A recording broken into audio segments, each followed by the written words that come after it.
நான் ஒரு நிகழ்ச்சி கேள்விப்பட்டேன். அவர் மக்கள் தலம் அவர்கள் எம்ஜிஆர் அவர்கள் வந்து முதலமைச்சராக இருக்கையில் காரில் ஏதோ போய் காரில் மற்ற எம்எல்ஏக்கள் எம்பிக்களோட 2-3 பேரோட காரில் போயிருக்காங்க. போகையில் ஒருத்தர் வந்து பேச்சு வாக்கில் கலைஞரை வந்து பேர் சொல்லிட்டார். எனக்கே அதை சொல்கிற கஷ்டமாக்குது. கருணாநிதி அப்படின்ட்டார். டக்குன்னு காரை ஓரமாக நிறுத்தி நீ முதல்ல இறங்கி கீழே அப்படின்ட்டார். யோ நீ இறங்கி நடந்து போயா வீட்டுக்கு. நான் என்னைக்காச்சும் கருணாநிதினு பேர் சொல்லி கேட்டிருக்கியா? கலைஞருங்கிற வார்த்தையை தவிர வேறு வார்த்தை என் வாயிலிருந்து வராது. அப்படிப்பட்ட என்கிட்ட நீ அவர் பேர் சொல்லி நீ இறங்கி நடந்து வீட்டுக்கு போ அப்படின்னு சொன்னதை ஒரு நிகழ்ச்சி கேள்விப்பட்டிருக்கேன். அதே மாதிரி அவர் முதலமைச்சராக இருந்தப்போ இதெல்லாம் நான் கேள்விப்பட்ட விஷயம். ரொம்ப ரொம்ப அருமையான விஷயங்க விஜய். இது மக்கள் தலம் புரட்சித் தலைவர் எம்ஜிஆர் அவர்கள் முதலமைச்சராக இருந்தப்போ எதிர்க்கட்சி தலைவராக கலைஞர் இருக்கார். அப்போது அவர் பிஏவை யாரையை விட்டு கேட்டு வர சொன்னார். கலைஞர் ஃப்ரீயாக இருந்தாருன்னா நான் அவர் கொஞ்சம் பார்க்குறதுக்கு வரேன்னு சொல்லுங்கள் அப்படின்னு. அவர் போய் எதிர்க்கட்சி தலைவராக இருக்கிற கலைஞர்கிட்ட கேட்டிருக்காரு, நீங்கள் ஃப்ரீயாக இருந்தால் சிஎம் உங்களை பார்க்க வர்றாரு அப்படின்னு. அது என்னையா சிஎம் என்ன பார்க்க வருது? நான் எதிர்க்கட்சி தலைவர் நான் தாயா போய் பார்க்கணும் அப்படின்ட்டு. இல்லை நான் தான் வர. என்ன பிரச்சனைனா நான் கேள்விப்பட்டது பெருந்தலைவர் காமராஜருடைய ஒரு மிகப்பெரிய படத்தை சட்டசபையில் திறக்கிறாங்க. அதுக்கு கீழே வந்து பெருந்தலைவர் காமராஜர் அவர்களை பற்றி அழகான ஒரு வாசகம் எழுதணும். அதுக்கு எம்ஜிஆர் அவர்கள் சொல்கிறாங்க, இதுக்கு ஒரு நல்ல வாசகம் எழுதுறதுன்னா அது கலைஞர்னால தான் முடியும். அதை விட ஒரு சிறப்பாக ஒரு வாசகத்தை யாருனாலும் எழுத முடியாது. அதனால ஃப்ரீயாக இருந்தால் நான் அவரை வந்து பார்க்குறேன்னு சொல்ல 2 பேர்த்துக்குள்ளே சண்டை. எதில் நீ பார்க்க வரதா நான் பார்க்க வரதான்னு சண்டை. அவ்வளவு மிகச்சிறந்த நண்பர்கள் 2 பேரும். அதனால் வந்து எங்களுக்குள்ளே இருக்கிறதெல்லாம் வந்து பங்காளி சண்டை தான். இந்த பகையாளி உள்ள விட்டுறக்கூடாது. அதில் நம்ம கேர்ஃபுல்லாக இருந்துக்கணும். ஏதோ நம்மளுக்குள்ளே அடிச்சுக்குவோம் போய்க்குவோம், அந்த மாதிரி தான் வச்சுக்க முடியும் மொழிய. ஏன்னா ஒவ்வொரு விஷயத்துலையும் நான் கலைஞரை பார்க்கும்போது நான் கலைஞரை மேடையில் வச்சுட்டு பல தடவை வந்து பராசக்தி வசனத்தை மனோகரா வசனத்தை எல்லாம் பேசி காட்டிகிட்டு இருப்பேன். ஒரு தடவை இந்த பெரியார் படத்தில் நடிக்கிறதுக்காக கலைஞர்கிட்ட வாழ்த்து வாங்க போனப்போ அவர் என்னை சக்தின்னு தான் கூப்பிடுவார். சக்தி, நீ எப்போவுமே மேடையில் வந்து நான் தம்பி கணேசனுக்காக எழுதின வசனத்தையே பேசி காட்டிகிட்டு இருக்கிற. நீ தீவிரமான எம்ஜிஆர் ரசிகன் தானே? நான் எம்ஜிஆருக்கு எழுதின ஒரு அருமையான வசனம் இருக்குது, நான் சொல்கிறேன், அடுத்த தடவை நீ அதை மேடையில் பேசி காட்டு. என்னங்க ஐயா அப்படின்னு. நாம் படம், நாம்ங்கிற ஒரு படத்தை தயாரிப்பாளர் யார் தெரியுங்களா? கலைஞர் ஐயா அவர்கள், எம்ஜிஆர் அவர்கள், PS வீரப்பா வில்லனா, கதாநாயகன் வில்லன் ரைட்டர் எல்லாம் சேர்ந்து ஒரு படம் எடுக்கிறாங்க. காசிலிங்கம் அப்படிங்கிற டைரக்டர்.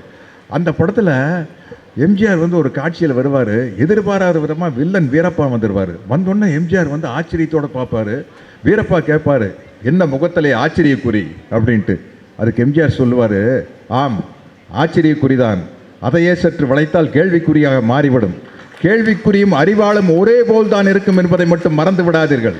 நல்லா இருக்குது இல்லை? எங்கிட்ட கேட்குறாரு சர்டிஃபிகேட். நல்லா இருக்கு. ஏங்க நீங்கள் எழுதின வசனம் நல்லா இருக்கான்னு எங்கிட்ட கேட்குறீங்க? இது நான் எம்ஜிஆருக்காக பேசின வசனம், நான் எழுதின வசனம். இதை மேடையில் பேசி காட்டு, கை தட்டு வாங்க அப்படின்னாரு. கை தட்டிட்டீங்க. கலைஞர் அன்னைக்கு சொன்னது சரியா இருக்கு. நேத்தோ அன்பு தம்பி நம்ம வைகை புயல் வடிவேல் ஒரு நிகழ்ச்சிக்கு போயிருக்காரு. அது நம்ம அமைச்சரதை கூட்டிகிட்டு போயிருக்காரு. அவர் சொல்லியிருக்காரு, அவருடைய குலதெய்வம் கோயில் ஒன்று இருக்குது, அங்கே ஒரு 24 ஏக்கரா வந்து வடிவேலுடைய பாஷையிலேயே சொல்லணும்னா ஆட்டை போட பார்த்துருக்காங்க. அதை சொன்ன அடுத்த நிமிஷமே தடுத்து நிறுத்துகிற ஒரு அமைச்சர் தான். அடுத்த செகண்ட் ஃபோன்லேயே வேலை முடிஞ்சாச்சு. அவ்வளவு நம்ம தமிழ்நாடு முதலமைச்சர் ஸ்டாலின் அவர்கள் சொன்னது மாதிரி அவர் சேகர் பாபு இல்லை, செயல் பாபு தான். நானும் அவரும் ஒரே காரில் தான் வந்தோம். நான் ஷூட்டிங் நடக்கிற இடத்துக்கு அவர் வந்துட்டார். வந்துட்டு என்னை வந்து அண்ணன் நீங்கள் முன்னாடி உட்காந்துக்குங்க, நான் பின்னாடி உட்காந்துக்கிறேன் அப்படின்னாரு. எதுக்கடா இப்படி சொல்கிறாருன்னு பார்த்தா ஃபோனில் பேசிட்டு வர்றாரு. ஃபோன்லேயே எல்லா வேலையும் முடிச்சுட்டுருக்கிறாரு. செய்ய வேண்டிய வேலையை ஃபுல்லாக நான் இந்த பின்னி மில்லில் தான் இன்றைக்கி எனக்கு ஷூட்டிங்கு. அங்கேருந்து இங்கே வர்றதுக்குள்ளே அவ்வளோ வேலைகளை செஞ்சுக்கிட்டாரு. எதுவுமே சுயநலம் சார்ந்த வேலை கிடையாது, பொதுநலம் சார்ந்த வேலைகள். இதுக்கு நடுவில் எங்கிட்ட பேசுகிறாரு. எனக்கு குழப்பம், இவர் எங்கூட பேசுகிறாரா ஃபோனில் பேசுகிறாரா? நான் பேசும்போது தம்பி என்ன தம்பி அப்படிம்பா, இல்லைண்ணே இது ஃபோனில் பேசிகிட்டு இருக்கேன் அப்படிம்பார். அந்த மாதிரி ஒரு கடுமையான உழைப்பாளி. அவர் பார்த்தோன்னே நம்ம சினிமா நடிகர்களுக்கு வந்து இந்த உடம்பை பாதுகாக்கணும் அப்படிங்கிற ஒரு நினைப்பு இருக்குமில்ல. அப்போ கேட்பேன், தம்பி நீங்கள் எப்போ ஏதாச்சும் வாக்கிங் கீக்கிங் எக்ஸசைஸ் அப்படின்னாரு. நம்ம வாக்கிங் கீக்கிங்னு சொன்னோம்ல, கலைஞர் வழி வந்தவர் இல்லையா, இந்த காரை காட்டி அண்ணா வாக்கிங்கும் வித்தா கீக்கிங்கும் வித்தா அப்படி ஆனால் ஏதோ ஒரு நேரம் எடுத்துக்கணும். நம்மளுக்கு வந்து உடற்பயிற்சிங்கிறது ரொம்ப முக்கியம். அதுக்கு அதுலேயும் வந்து முன்மாதிரியாக இருக்கிறது நம்ம தமிழ்நாடு முதல்வர் தளபதி அவர்கள் தான். ஏன்னா கலைஞர் அவர்கள் வந்து காலையில் 4 மணிக்கு எழுந்து வாக்கிங் போயிட்டு வந்து அடுத்த வேலையை பார்ப்பார். அப்படி அவர் உடம்பை பத்திரமா பாதுகாத்தவர். நான் ஒரு தடவை வரலாற்று சுவடுகள் அப்படின்னு தினத்தந்தி பத்திரிகையில் அவர் கூட அவருடைய வசனத்தில் நடித்த அனுபவங்களை பற்றி எழுதினேன். பாலைவன ரோஜாக்கள், மண்ணின் மைந்தன் அனுபவங்களை பற்றி எழுதியில் காலையில் 5:30 மணிக்கு என் வீட்டுக்கு ஃபோன் பண்ணியிருக்காரு. நான் தூங்கிட்டு இருக்கும்போது செல்ஃபோன் எல்லாம் ஆஃப் பண்ணி வச்சுட்டு, லேண்ட்லைன் இருந்தாலும் கூட ரிசீவர் எல்லாம் கீழே எடுத்து வச்சுட்டு கீழே ப்ளக்கெல்லாம் பிடுங்கி விட்டு தான் படுப்பேன். ஏன்னா நிம்மதியாக தூங்கணும் அப்படின்ட்டு. நான் சாவகாசமாக ஒரு 7 மணிக்கு எழுந்திரிச்சதுக்கப்புறம் சொல்லிக்கிறாரு, இப்படி முதல்வர் வீட்டிலேருந்து ஃபோன் வந்ததுங்க அப்படின்னு. அப்புறம் நான் அவசரமாக பேசினா கலைஞர் ஐயா எடுத்தார். என்ன 5:30 மணிக்கு உங்களுக்கு ஃபோன் பண்ணேன். ஐயா 5:30 மணிக்கு எதுக்குங்க? இல்லை உங்களுக்கு ஒரு நன்றி சொல்லான்டா, என்னை பற்றி நீங்கள் பத்திரிக்கையில் சொல்லியிருக்கீங்களே அப்படின்னாரு. அப்படி ஒரு சுறுசுறுப்பான இயக்கம் வந்து இந்த பெரியார் வழி வந்த இயக்கம் அப்படின்னு தான் சொல்லணும். நான் முதல்ல ஒன்றும் எழுதலை. இங்கே வந்து நம்ம கவிஞர் பா. விஜய் போட பார்த்துட்டு அவர்கிட்ட கேட்குறேன், நீங்கள் எழுதின குறிப்பு ஏதாச்சும் இருந்தால் கொடுங்களேன் அப்படின்னா.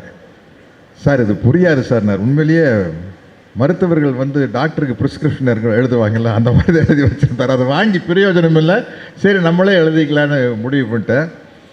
அவர் பேசுனதில் ரொம்ப முக்கியமான விஷயம், வடநாட்டிலிருந்து மத புயல் நம்ம தமிழ்நாட்டுக்குள்ளே வரலான்னு பார்க்குது, அதை விட்டுறாதீங்க அப்படின்னாரு. அதை நாங்கள் விடமாட்டோம். நாங்கள் இல்லை, நாம் விடமாட்டோம். ஏன்னா தமிழ்நாட்டில் இருக்கிற மக்களுக்கெல்லாம் தெரியும், வடநாட்டுக்காரங்களுக்கு தான் அது மத புயல், இங்கே இருக்கிறவங்களுக்கு அது மட புயல். கொஞ்சம் கவிதையாக பேசணும்ல, அது வடநாட்டை சேர்ந்தவங்க தான் மத புயல், இங்கே வந்து அது மட புயல். ஏன்னா இங்கே எல்லா மதத்தை சேர்ந்தவங்களும் அவ்வளோ ஒத்துமையாக அண்ணன் தம்பியாக பழகிட்டு இருக்கிறோம். மதத்தை சாராத என்னை போன்றவர்களும், எந்த மதத்தையும் சாராத என்னை போன்றவர்களும், தோழர் அருள்மொழி அவர்களும் வந்து நாங்கள் எல்லாருமே ஒன்று மண்ணா தான் பழகிட்டு இருக்கிறோம். அப்புறம் இங்கே வந்து எப்படி மதத்தை வச்சு அரசியல் பண்ணவே முடியாது. அதனால தான் சொல்கிறேன், அது மத புயல் அல்ல, மட புயல். அவ்வளோ ஃப்ரெண்ட்லியாக இருக்கிறாங்க நாங்கள், எல்லா மதத்தை சேர்ந்தவங்களும் அவ்வளோ ஒற்றுமையாக இருக்கீங்களா, இது எப்படி பண்ண முடியும்? இந்த நீதி கட்சியினுடைய நீச்சி தான் அப்படின்னு தோழர் அருள்மொழி சொன்னாங்க. பள்ளிக்கூடத்தை குலக்கல்வி திட்டத்தை கொண்டு வந்து ராஜாஜி அவர்கள் மூடினாங்க. அப்போ மூடுறதுக்கு முன்னாடி பள்ளி யார் திறந்தாங்க அப்படின்னு அருமையாக சொன்னாங்க, நீதி கட்சி திறந்து வைத்த பள்ளி அது. நீட்டுக்கு முன்னாடியே அவங்க ஒரு பெரிய கேட் அந்த காலத்தில் போட்டிருக்காங்க. அது எனக்கு சரியாக தவறான்னு தெரியல, தோழர் அவர்கள் சொல்லணும். நீதி கட்சி ஆட்சிக்கு வர்றதுக்கு முன்னாடி, இது பாருங்கள் எவ்வளோ காமெடியான விஷயம், உண்மையாக இருந்தால் மெடிக்கல் காலேஜில் சேர்றதுக்கு சான்ஸ்கிரிட் தெரிஞ்சிருக்கணும் இல்லையா? இதை விட ஒரு சூப்பர் காமெடி யாருமே பண்ண முடியாதுங்க. மெடிக்கல் காலேஜுக்கு சமஸ்கிருதத்துக்கு என்ன சம்மந்தம்?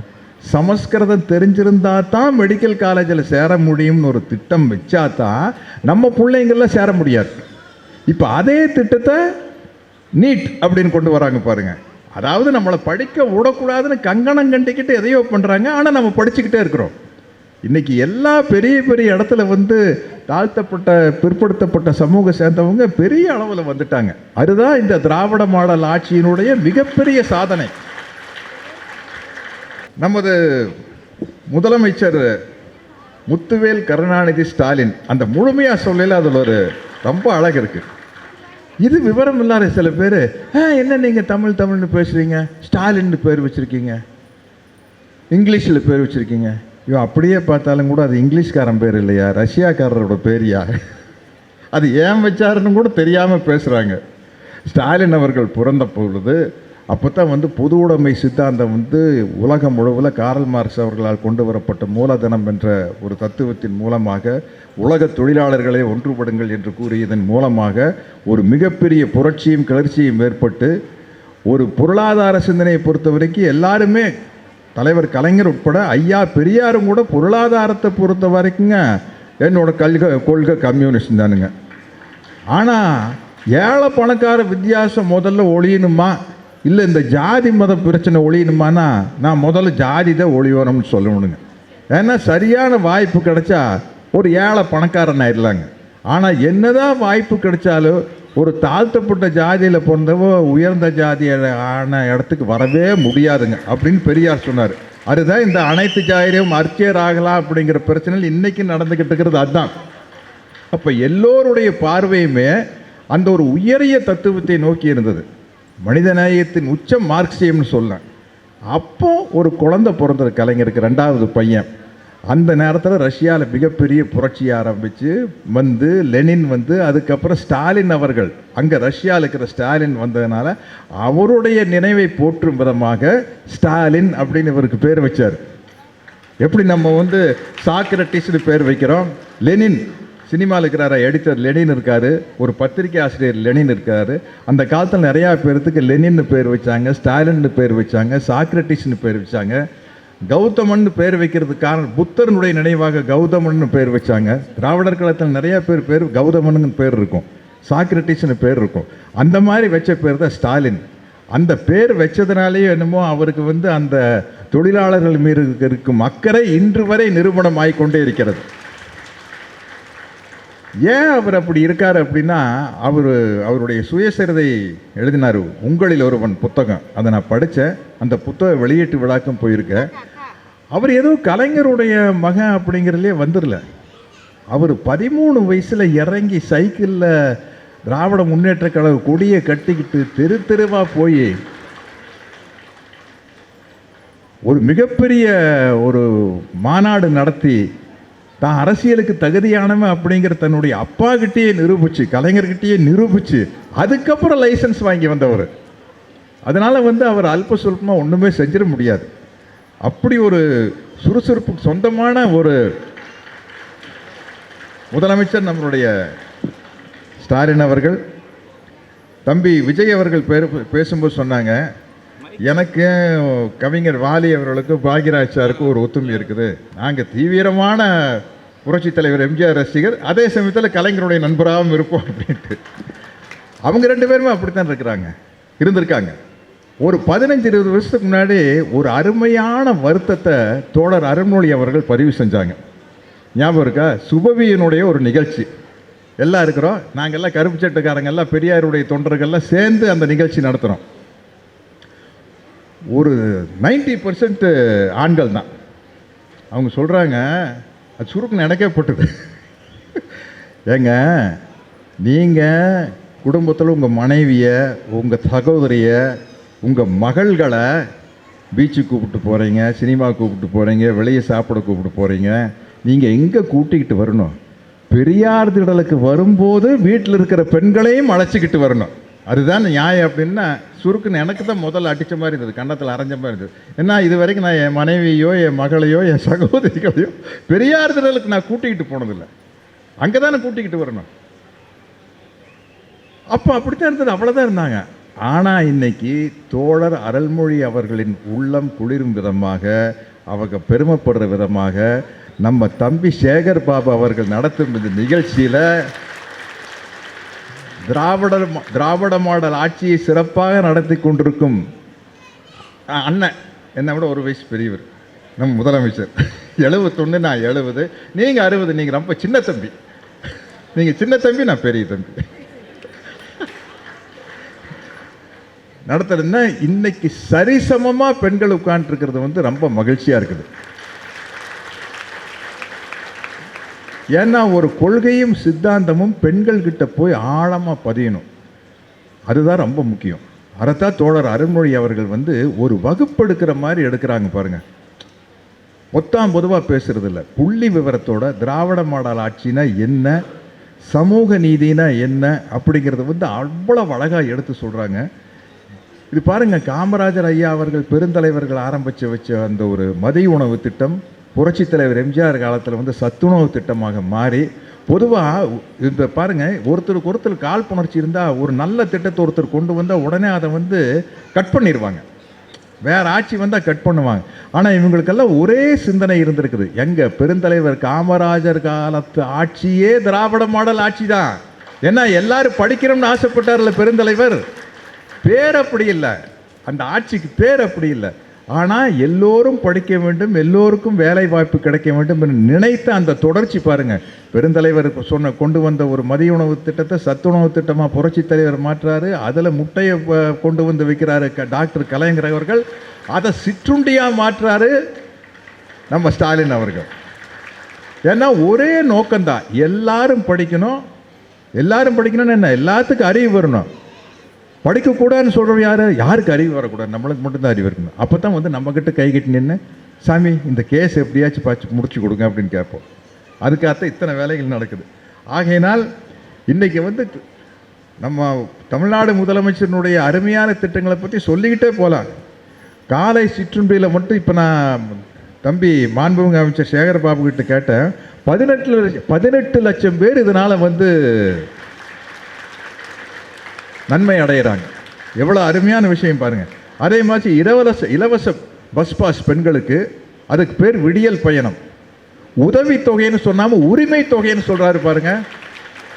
அந்த வார்த்தையிலேயே வந்து பெண் அடிமைத்தனம் வந்து தெரிச்சு ஓடுது. உரிமை தொகைன்னு சொல்லலையே, இது எங்களுடைய டியூட்டி. உதவின்னு வரையில் நான் உனக்கு தானம் கொடுக்குறேன் அப்படின்னு ஆயிடுது. இதையெல்லாம் இப்போ வந்து அந்த உரிமை தொகை உதவித்தொகைன்னு சொல்கிறனால யாரும் கோவிச்சுக்கு போகிறது இல்லையா? நம்மளுக்கு எப்படியோ நம்மளுக்கு நல்லது நடந்தால் போதும் அப்படின்னு தான் நினைப்பாங்க. இருந்தாலும் அதையெல்லாம் மனசில் வச்சு உதவித்தொகைன்னு சொல்லாமல் அது உரிமை தொகைன்னு சொல்லி, இப்போ நான் ஏன் வந்து அந்த மட புயல் உள்ளே வந்துடக்கூடாதுன்னு சொல்கிறேன் தெரியுமா? மத புயலுங்கிற மட புயல் ஏன் உள்ளே வரக்கூடாதுன்னா, இப்போ பாம்பேக்கு நான் ஒரு ஷூட்டிங் போனேங்க. பாம்பேயில் பீஃப் ஸ்டாலே கிடையாது. பீஃப் ஸ்டாலே கிடையாது. அப்போது ஒருவருடைய உணவு எதை சாப்பிடலாம், நான் எதை சாப்பிடக்கூடாதுங்கிறது டிசைட் பண்ண வேண்டியது நான் தானே. நீ எப்படி டிசைட் பண்ணல நான் என்ன சாப்பிட்லாங்கிறத?